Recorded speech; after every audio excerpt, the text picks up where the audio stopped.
Welcome to Deep Cuff Channel. Ukrainian army made moves to finish the Russian Air Force.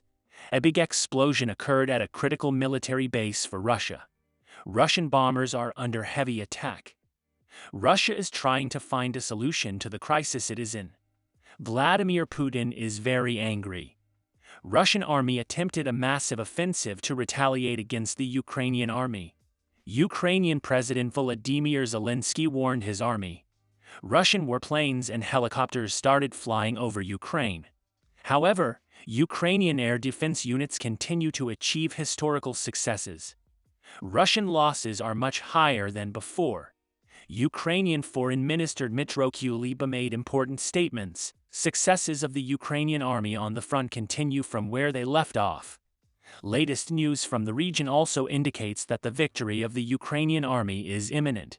According to the latest statement of the Ukrainian armed forces, Russia lost 540 soldiers, 2 tanks, 8 armored combat vehicles, 6 artillery systems, and 16 unmanned aerial vehicles in the last 24 hours. These figures went down in history as a serious loss for Russia. Also, according to Ukrainian President Volodymyr Zelensky and independent think tanks, Russia has started losing 100 soldiers a day in the eastern city of Bakhmut alone. It was known that the Russian army made a serious military buildup in this region to seize the Bakhmut region. However, the Ukrainian army was able to greatly hinder the advance of the Russian army by strengthening its defense lines. After these losses, the air defense units of the Ukrainian army reported that they shot down a low-flying Kar-52 helicopter near the Svartov region. Allegedly, this helicopter was flying to support Russian ground troops in the region. However, during this flight, the Ukrainian air defense units managed to shoot down the helicopter by following the helicopter's radar track. Videos shared on social media about the incident also prove its accuracy.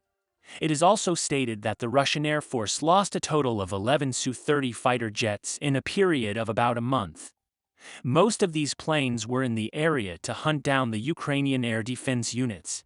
However, the Russians became the prey while they were in the position of the hunter. It is known that, in addition to the Russian ground and air troops, the Russian Black Sea Fleet also suffered serious losses. Number of ships serving in Russia's Black Sea Fleet decreased to 15%. This is a serious number. Knowing this, Russia had recently deployed a significant number of bombers to the Engels 2 air base. This base was targeted by the Ukrainian army in an operation this morning. 2 explosions at major Russian military bases, including the Dyagilevo base near Ryazan, just 150 miles from Moscow, mean the war in Ukraine is coming directly to Vladimir Putin's doorstep. Although it is not clear at the moment whether the attacks were carried out by the Ukrainian army, the information given by local sources is in this direction. Although the attacks are thought to have been carried out by drones, there is currently no evidence to confirm this. Main purpose of the attack is to scare Vladimir Putin. After this first attack, the second explosion hit the Engels 2 base, where 12 bombers were located. According to the reports emerged as a result of the attacks, a total of 4 bombers became unusable. These Russian bases were regularly filled with missiles and bombers by Russia to destroy the air defense forces of the Ukrainian army. As we said in the past days, Russia relied more on its planes than its missile forces.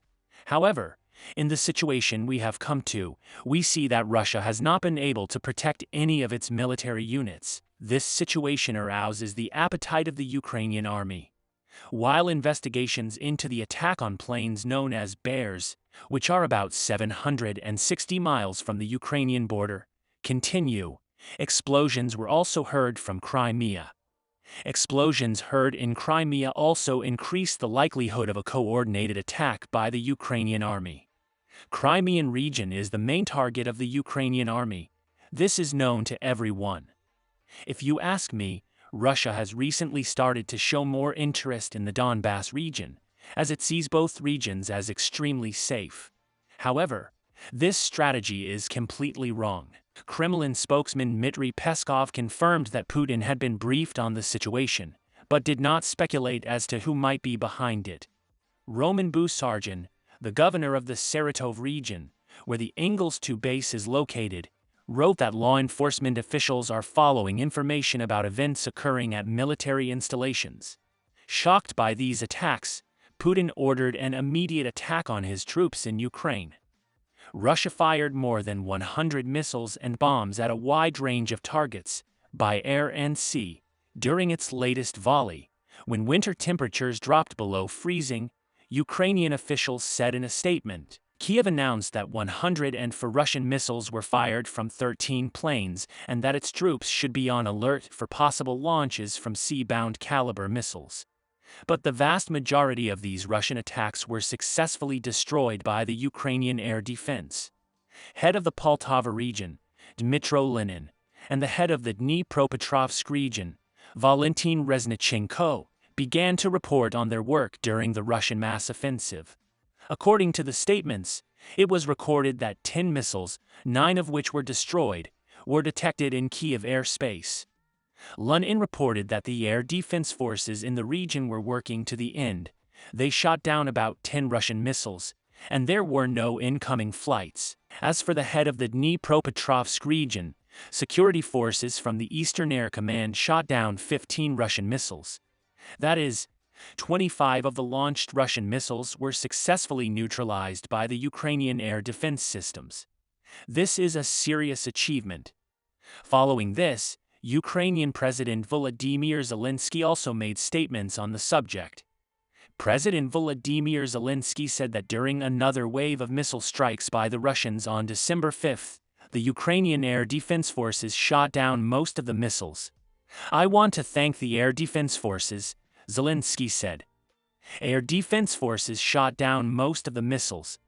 Our army will never give up. Victory to Ukraine."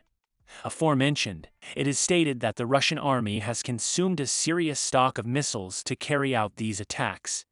This situation also attracts the attention of Western countries. Avril Haines, the head of U.S. National Intelligence, said Russia's arsenal is running out faster than they thought.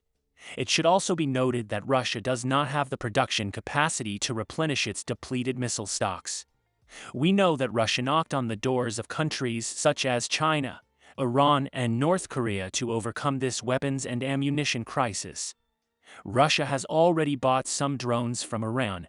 This is now official. Also, several satellite photos that have surfaced in the past few weeks show several trains from North Korea to Russia. Both countries did not share information on what these trains were carrying. Some military analysts suggested that these trains were weapons and ammunition sent by North Korea for use in Ukraine. However, the foreign ministries of the two countries completely denied the allegations.